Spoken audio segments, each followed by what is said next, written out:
Hello everyone. So today I'm going to give you a short explanation on the TOEIC Listening and Reading test. You may have been registered for it, or it may be part of your training sessions.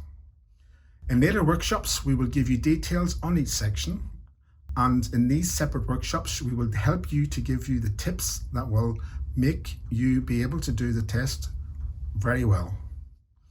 So first, to give you some information on what the TOEIC means. Well, the initials are from the words Test of English for International Communication. So therefore we have the word TOEIC.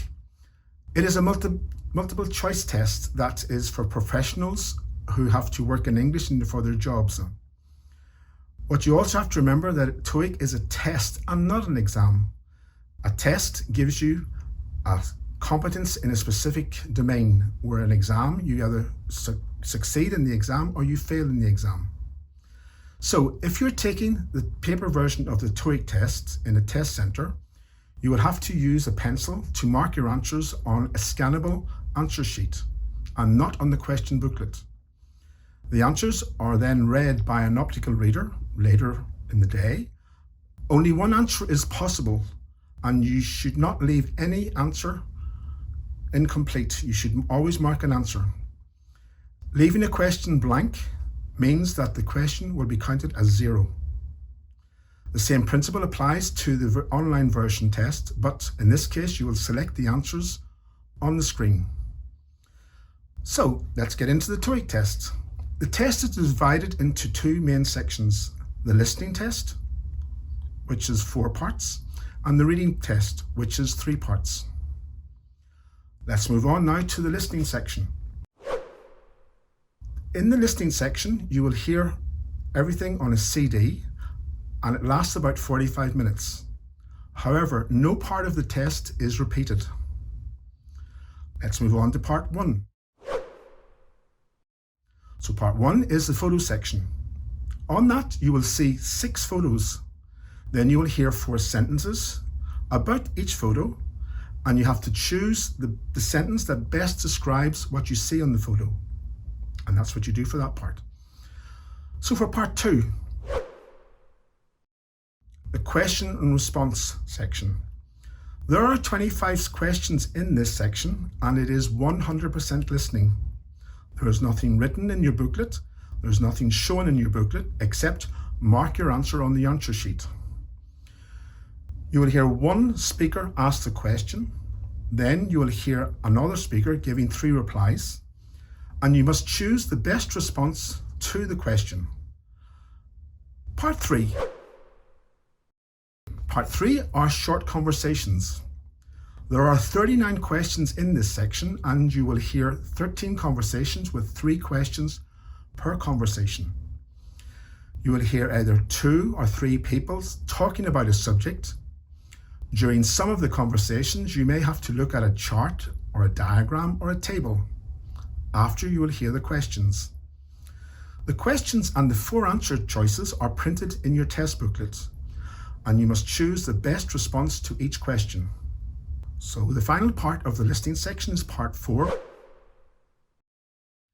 In this section, there are 30 questions. You will hear 10 short talks or monologues with 3 questions per monologue. During some of the monologues, you may have to look at a chart or a diagram or a table. You will hear one person talking about a subject. After, you will hear the questions. The questions and the 4 answer choices are printed in your test booklet, and you must choose the best response to the question. And that is the end of the listening section. Let's move on now to the reading section. This section lasts 75 minutes, and it is important that you finish all of the test and not spend a lot of time on only 1 or 2 parts of the test.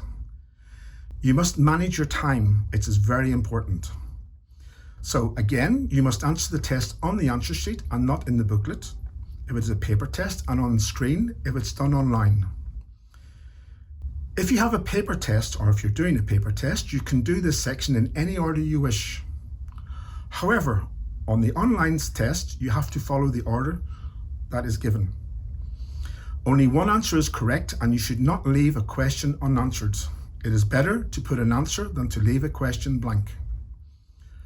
So let's look at the different parts. So we call this part 5, which is for the incomplete sentences.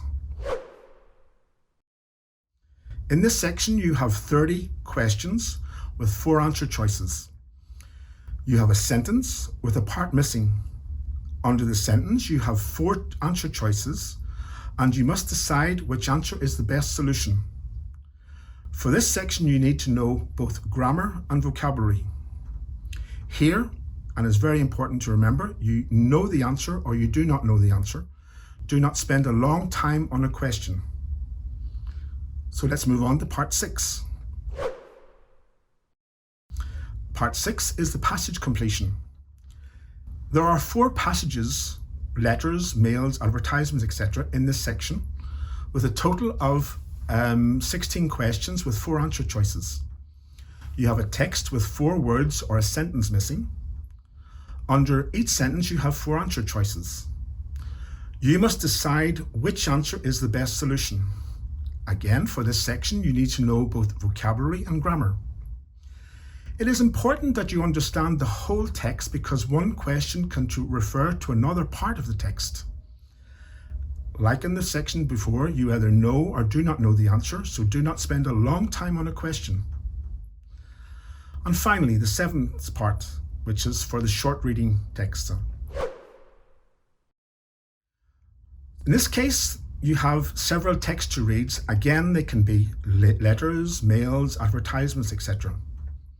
In this section, you have a total of 54 questions with 4 answer choices. You must decide which answer is the best solution. However, in this section, it is split up like this. You have about 10 single passage readings with 1 text to read with 2 to 4 questions per text. You have then 2 double passage readings with 10 questions. So you've got 2 different texts, but they're considered as a set with 5 questions per set. You also have 3 triple passage readings, which is about 15 questions, and you have 3 different texts, but considered as a set with 5 questions per set. However, lots of people do not have time to complete this part of the test because they spend too long in parts 5 and part 6. So that is why it's important that you do part 5 and part 6 very quickly. For each section of the TOEIC test, we will be giving you further details in further workshops. During these future workshops, you will have the opportunity to get some tips and to be able to understand the text, etc., the grammar, etc., and be able to question the trainer on the TOEIC test. I hope this explains the TOEIC for you, and I look forward to seeing you. Goodbye.